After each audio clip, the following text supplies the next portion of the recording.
मुकेश नाम का एक आदमी अपनी बीवी शीतल और दो बच्चों के साथ गांव में रहता था। जब इस साल गांव में बारिश नहीं हुई तो सूखा पड़ गया और सारी फसल बर्बाद हो। अरे शीतल, देखो ना, सारी फसल तो सूख गई है। मुझे कुछ भी समझ में नहीं आ रहा है कि इस बार हम घर कैसे चलाएंगे। हाँ जी, बात तो सच में बहुत परेशानी की है। आखिर हम बिना फसल बेचे कैसे अपना घर चलाएंगे? दोनों बच्चे तो भूखे मर जाएंगे। नहीं नहीं, हमें कुछ तो करना ही पड़ेगा। मैंने सुना है कि गांव के बाकी के आदमी शहर जा रहे हैं काम ढूंढने। क्यों ना मैं भी उनके साथ ही चला जाऊं। अरे तुम क्या कहीं के बैरिस्टर हो जो शहर जाते ही तुम्हें नौकरी देने के लिए लोग पीछे पीछे घूमेंगे? पढ़े लिखे तो तुम हो नहीं, तो आखिर शहर जाकर करोगे ही क्या? अरे कैसी बातें करती हो तुम। शहर क्या बस पढ़े लिखों का है? वहाँ मेहनत मजूरी के भी बहुत से काम होते हैं। जाके कुछ ना कुछ तो कर ही लूंगा मैं। अरे इतना तो कमा ही लूंगा कि अपने बच्चों को भूखा मरने से बचा लूं। अच्छा, अगर ऐसा ही है तो ठीक है, जाओ एक बार कोशिश करके ही देख लो। अगले दिन मुकेश अपना सामान बांध के शहर की तरफ निकल पड़ता है। शहर पहुंचकर वो कुछ दिन तो रेलवे स्टेशन पर ही सोता है क्योंकि उसे कोई काम ही नहीं मिल पाता। पर एक दिन एक आदमी उसे मिलता है। क्यों भाई, लगता है काम की तलाश में हो? हाँ हाँ भैया, बड़ा परेशान हूँ। कुछ भी काम हो अगर आपकी नजर में तो मुझे बता दो। अच्छा, तो कुछ भी काम करने को तैयार हो? अरे अरे भैया, कुछ भी मतलब ईमानदारी का काम करूँगा, कोई गलत काम नहीं करूँगा। अरे हाँ हाँ, बिल्कुल ईमानदारी का काम है, चलो मेरे साथ।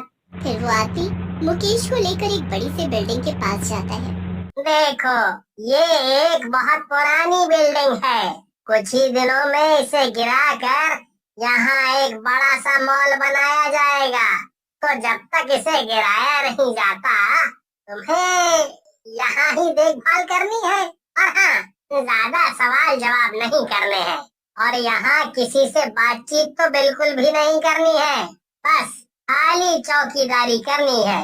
अरे हाँ हाँ भैया, आप एकदम बेफिक्र हो जाइए, मैं अच्छे से संभाल लूंगा सब। फिर अगले ही दिन से मुकेश काम पर लग जाता है। दिन भर वो आराम से बिल्डिंग की चौकीदारी करता है और रात को वहीं अपना डेरा डालकर सोने की तैयारी करता है। जैसे ही वो सोने वाला था, उसकी आंख अचानक से किसी की आहट से खुल जाती है। अरे ये किसकी आहट है? यहाँ तो दूर दूर तक कोई नहीं आता जाता। तभी मुकेश को एक बहुत ही मनमोहक औरत अपनी तरफ आते हुए दिखाई देती है। मुकेश उसको देखकर कुछ पल के लिए खो सा जाता है। फिर वो खुद को संभालता है और उससे पूछता है। अरे मैडम, कौन है आप और यहाँ क्या कर रही हैं? वो भी इतनी रात गए? मेरा नाम ईशा है। दरअसल मेरा घर यही पास में है। मैं दिन भर ऑफिस में रहती हूँ ना, इसलिए लेट घर आती हूँ। शायद इसीलिए आपने मुझे दिन में कभी देखा नहीं। अच्छा, वो सब तो ठीक है, पर आप यहाँ क्यों आई हैं? हाँ, वो मैंने आपको यहाँ देखा तो मुझे लगा कि आपसे चाय पानी पूछ लूं। आप दिन भर यहाँ की रखवाली करते हुए थक गए होंगे ना। मुकेश को बहुत अच्छा लगा कि गांव से इतनी दूर किसी को उसकी फिक्र तो हुई। जब से वो शहर आया था तब से बहुत अकेला अकेला सा महसूस करने लगा था। ऐसे किसी ने उसका हाल पूछा तो उसे बड़ा सुकून मिला। अरे आप चिंता मत करिए, मैं बिल्कुल ठीक हूँ मैडम। मुकेश के मना करने के बाद भी वो औरत जाकर मुकेश के लिए चाय ले आई और फिर वो दोनों साथ बैठकर चाय पीने लगे। ऐसे मुकेश की उस औरत से अच्छी खासी दोस्ती हो गई और अब वो रोज रात को मिलने लगे। धीरे धीरे उनकी दोस्ती और गहरी हो गई। देखो ईशा, मैं अब कुछ दिनों के लिए अपने गांव जा रहा हूँ। मुझे शहर में आए पूरा 1 महीना हो गया है और मैं घर नहीं गया हूँ। मेरे बीवी बच्चे परेशान हो रहे होंगे। अच्छा, और मेरा क्या? मैं परेशान होती हूँ तो हूँ। तुम्हें क्या मेरे परेशान होने से कोई फर्क नहीं पड़ता? अरे नहीं नहीं, ऐसा बिल्कुल भी नहीं है ईशा। मैं बहुत जल्द वापस आऊंगा, वादा। ईशा मुकेश को बहुत रोकती है पर फिर भी वो अपने गांव चला ही जाता है। गांव जाकर भी मुकेश का मन ईशा की यादों में लगा हुआ था। उसकी बीवी को उस पर शक हो जाता है। मुकेश एक हफ्ते में ही वापस शहर जाने की जिद करने लगता है। अरे ये क्या है? तुम तो कहे थे कि पूरे 15 दिन रुकोगे, अब ये एक हफ्ते में ही क्यों भागे जा रहे हो? हाँ, अरे अगर मैं ऐसे ही छुट्टी करूंगा तो नौकरी कौन करेगा? और कमाएंगे नहीं तो खाएंगे क्या? अच्छा, पर मुझे तो दाल में कुछ और ही काला लग रहा है। कहीं किसी से कोई चक्कर वक्कर तो नहीं चल रहा तुम्हारे शहर में? शीतल की ऐसी बात सुनकर मुकेश सकपका जाता है। अरे अरे पागल हो गई हो क्या? ये भला क्या बकवास कर रही हो? चलो हटो, मेरा दिमाग मत खराब करो। चलो यहाँ से, मुझे देर हो रही है। फिर मुकेश शीतल को उल्टा सीधा बोलकर वापस शहर की तरफ निकल पड़ता है, लेकिन शीतल उसके पीछे पीछे शहर आ जाती है। मैं भी तो देखूं, आखिर ऐसी कौन सी नौकरी है जिसको करने के लिए मेरे पतिदेव इतना बेचैन हो रहे हैं। शीतल चुपचाप मुकेश के काम करने वाली बिल्डिंग में जाकर छुप जाती है और वहीं से मुकेश की हरकतों पर नजर रखती है। ऐसे ही रात हो जाती है और फिर शीतल को कुछ ऐसा दिखता है कि उसके पैरों तले जमीन ही खिसक जाती है। वो देखती है कि एक चुड़ैल बिल्डिंग के पीछे एक बड़े से बर्तन में कुछ उबाल रही थी और जोर जोर से हंस रही थी। वो चुड़ैल इतनी डरावनी थी कि उसे देखकर शीतल की चीख निकल गई। तभी मुकेश भी भागता भागता वहाँ आ गया। अरे शीतल, तुम यहाँ क्या कर रही हो? हाय राम राम राम राम राम, ये क्या देख लिया मैंने? अरे उधर तो देखो, कितनी भयानक चुड़ैल खड़ी है सामने। उस चुड़ैल को देखकर मुकेश की भी सिट्टी पिट्टी गुम हो गई। अरे बाप रे, कौन है ये भूतनी? अरे मैं क्या जानू, तुम करते हो इस भूतिया बिल्डिंग में काम। तुम बताओ कौन है ये? मैं तो यहाँ तुम पर नजर रखने आई थी कि कहीं तुम्हारा किसी से चक्कर वक्कर तो नहीं चल रहा।